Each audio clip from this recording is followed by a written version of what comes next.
اعوذ باللہ من الشیطان الرجیم بسم اللہ الرحمن الرحیم السلام علیکم ورحمۃ اللہ وبرکاتہ ولا حول ولا قوۃ الا باللہ۔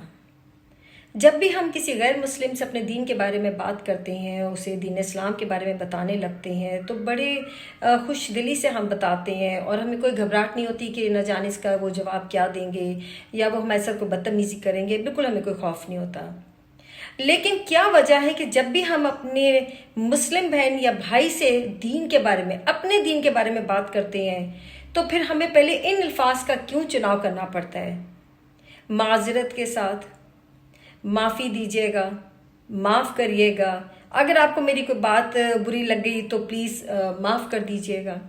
مطلب یہ کتنا آسان ہے ہمارے لیے اس طریقے سے معافی مانگ کر اور اپنے دین کے بارے میں کسی کو کوئی بات بتانے کے لیے۔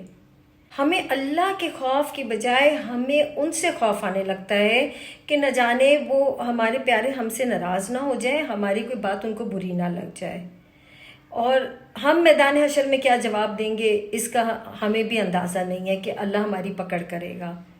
دیکھیں کتنی مزے کی بات ہے اور کتنے فخر کی بات ہے کہ شیطان نے آیت الکرسی سکھائی۔ نبی کریم صلی اللہ علیہ وآلہ وسلم نے فرمایا کہ ہے وہ جھوٹا لیکن بات سچی کر گیا، اور وہ آیت الکرسی ہم آج تک ہر نماز کے بعد پڑھتے ہیں، رات کو پڑھتے ہیں، ہر وقت پڑھتے ہیں۔ ہم نے تو نہیں سوچا کہ وہ جھوٹا ہے اور اس نے چیز غلط سکھائی ہوگی۔ اس کا مطلب ہے کہ کوئی چھوٹا ہو بڑا ہو اچھی بات بتا رہا ہو تو اس کو مان لینا چاہیے۔ کہنے کو تو ہم مسلم کہلاتے ہیں لیکن ہم مسلمانوں والے کام کوئی نہیں کر رہے ہیں۔ قرآن پاک کے اندر ہے کہ تم سب سے بہترین امت ہو، کیونکہ تم برائی سے دور کرو گے، کسی کو بھی اس کو بتاؤ گے کہ یہ برائی ہے اور اچھائی کی طرف بلاؤ گے۔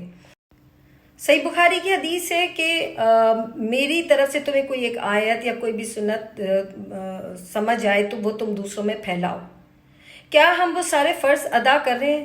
اور اگر کرنا چاہتے ہیں تو ہمیں بہت سارے لوگوں کا ایسے سامنا کرنا پڑ جاتا ہے کہ جو کہ ہماری اسی وقت ہمیں شٹ اپ کال دے دیتے ہیں، جاؤ بھی جاؤ، تم اپنا کام کرو، تم نے اپنی قبر میں جانا ہے، میں نے اپنی قبر میں جانا ہے، تم سے زیادہ ہمیں پتہ ہے، تم کل کی جو آئے ہو اور ہمیں بتا رہے ہو کہ ہم نے کیا کرنا ہے۔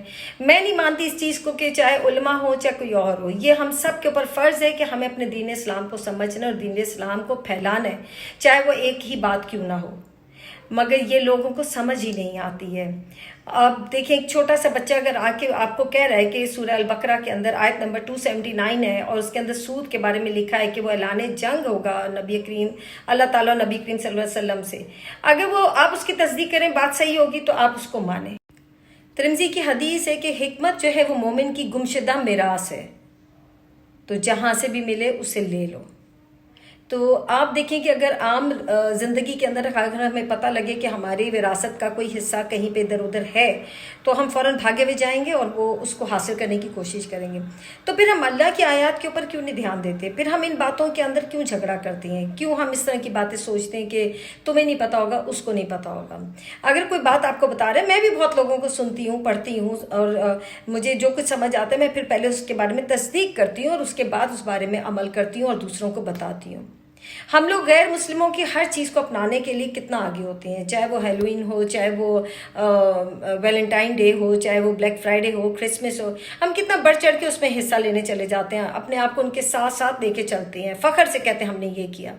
تو پھر اپنے دین کی بات کو ماننے میں فخر کیوں نہیں کرتے؟ کیوں نہیں ہم یہ فخر سے کہتے ہیں آج ہم نے بڑی اچھی حدیث سنی اور ہم اس پہ عمل کریں گے اور دوسروں کو بھی بتائیں گے۔ ایک چھوٹے بچے نے مجھے بتایا، ہمارے بڑوں نے بتایا، یہ باتیں ہمیں اب ختم کرنی ہیں۔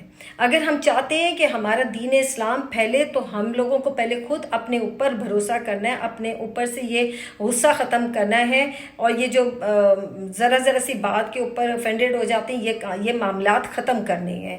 ہمیں سمجھنا ہے ان باتوں کو کہ کیا صحیح ہے اور کیا غلط ہے۔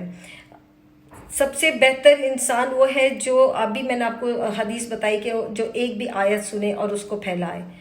اللہ تعالیٰ ہم سے یہ پوچھے گا، اور جو انسان آپ کو اچھا بتا رہا ہوگا، آپ کی کوئی غلطی کو بھی بتا رہا ہوگا، تو یقین مانیں وہ آپ کا خیر خواہی ہوگا، وہ آپ کے لیے یہاں بھی بہتر ہوگا اور آخرت میں بھی بہتر ہوگا، اور وہ آپ کا سچا دوست ہوگا، سچا ساتھی ہوگا۔